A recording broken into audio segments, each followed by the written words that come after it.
because of quarantine and the situation surrounding COVID-19, I've been watching way too much television for the last 20 years. And I've been watching a lot of shows like Breaking Bad, Dexter, and Parks and Recreation. And what I've noticed is that all three of these shows explore the ideas of ethics, what is good and what is right. Each show's protagonists all have different ideas of what is right and wrong.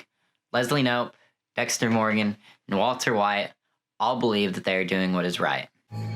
First is the egoism of Walter White. Walter White is one of the most iconic television characters I've ever seen, with some of the most memorable quotes. I am the one who knocks. The series begins with high school chemistry teacher Walter White getting diagnosed with lung cancer. With a pregnant wife, a handicapped son, and not a lot of time to live, he begins to cook meth to pay for his treatments and have something to leave behind to his family. By the end of the series, he has done some truly mean and vile things, but for the most part, he claims to have done them for his family. But over time, it becomes more and more apparent that he was acting out of his own self-interest, doing these things for himself. I did it for me. I liked it. He has the opportunity to quit on multiple occasions. He would have a fortune, and he would no longer be putting his family in danger. Still, he continues building his empire. He has more money than he knows what to do with. His power thrills and excites him. He becomes Heisenberg. Heisenberg is everything that high school chemistry teacher Walter White ever wanted to be. Heisenberg is infamous. Say my name. Heisenberg. Mr. White works at a car wash. Heisenberg is adored. Mr. White gets made fun of by his students. Walter White is an egoist. He does everything out of self-interest, doing whatever it takes for him to thrive. Look at his treatment of Jesse over the course of the series. While there is some evidence that Walter at the very least likes Jesse, he still constantly manipulates and deceives him. Walter White's actions even lead to Jesse being enslaved, chained up like a mistreated animal. You can't keep getting away with it! On one instance, Walt even poisons a little boy, nearly killing him. Poisoned a little kid? Walter then convinces Jesse that someone else did it so that Jesse would trust him again. Egoism is the belief that one should act in their own self-interest, and that's all Walter White ever does. What Walter does, he does for him. Next up is Dexter and deontology. Harry's code. The code of Harry? It's what Dexter Morgan, the titular character of Dexter, lives by. Dexter is a serial killer. Self-described sociopath, he's cold and he's calculating. But unlike Walter White, he has a code that he lives by. He only kills those who the code deems a menace to society.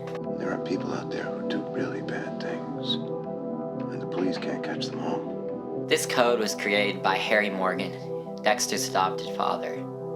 This code was made to control Dexter's dark side. No one is perfect. Dexter isn't, but he has a code that he sticks to. Killing will serve a purpose, otherwise it's just plain murder. Dexter's a deontologist. Deontology says that an action is good or bad based on a set of rules. The code of Harry is satisfied. Immanuel Kant says that to be considered deontological, one must act according to duty and focus on the motives, not the consequences of the action. Dexter is loyal to the code, and the code affects who he kills.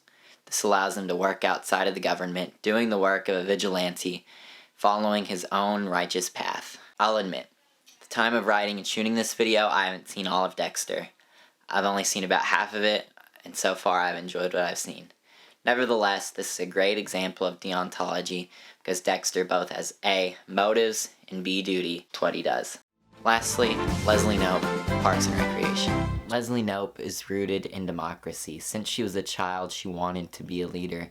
She had town hall meetings with her stuffed animals, had posters of congresswomen hanging up in her room, and even shot a campaign ad fighting for more progressive taxation as a little girl.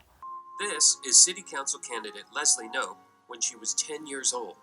Hi, I'm Leslie Knope. I love Pawnee, and I want to make it even better. Better schools, safer streets, and a more progressive tax on residential properties. She fights for what is ultimately better for the residents of Pawnee. She goes against large corporations selling gallon-sized sodas in her town because it's bad for the residents, it's bad for their health, but she does what is best for the most people. This makes Leslie Knope a utilitarian. She does what's best for the most people because in her eyes, that's how democracy should work. There's one episode in particular that I think really shows Leslie's undying devotion to the masses. Season 5, Episode 3. How a Bill Becomes a Law. Wait a minute, everybody's excited? I bet you are, because your bill just became law. Councilwoman Leslie Knope wants to keep the city pool open longer each day to allow the Pawnee Porpoises swim team to have better and longer practices. The vote is tied 2-2 in the city council, with Jeremy Jam the swing vote. Jeremy Jam is a jerk. He says things like, "You just got jammed," and in the previously mentioned soda tax episode, he fights against Leslie's health initiative because as a dentist, sugary sodas giving people cavities is good for him. Leslie realizes that the only way to help these kids is to give Jeremy Jam what he wants. He wants Leslie Knope's office in City Hall with a private bathroom. Kids, would you like to learn how Leslie got your bill passed? Even though the city council is filled with conceited bigots, Leslie Knope does whatever it takes to do what's best for her community. Utilitarianism places a value on the happiness of the masses, and even though Leslie Knope's life isn't made any easier by her actions, she does them because it's what's best for the most people. Even though everything I've talked about is fiction, art imitates life. All of these characters have a clear set of ethics. They all have, in their minds, the right idea of what's right and wrong. These aren't the only kinds of ethics. A video about all the different kinds of ethics would take days, but I still feel like this is a great introduction to what ethics is. So remember to leave a like and a comment in the comment section down below, and subscribe for more content eventually.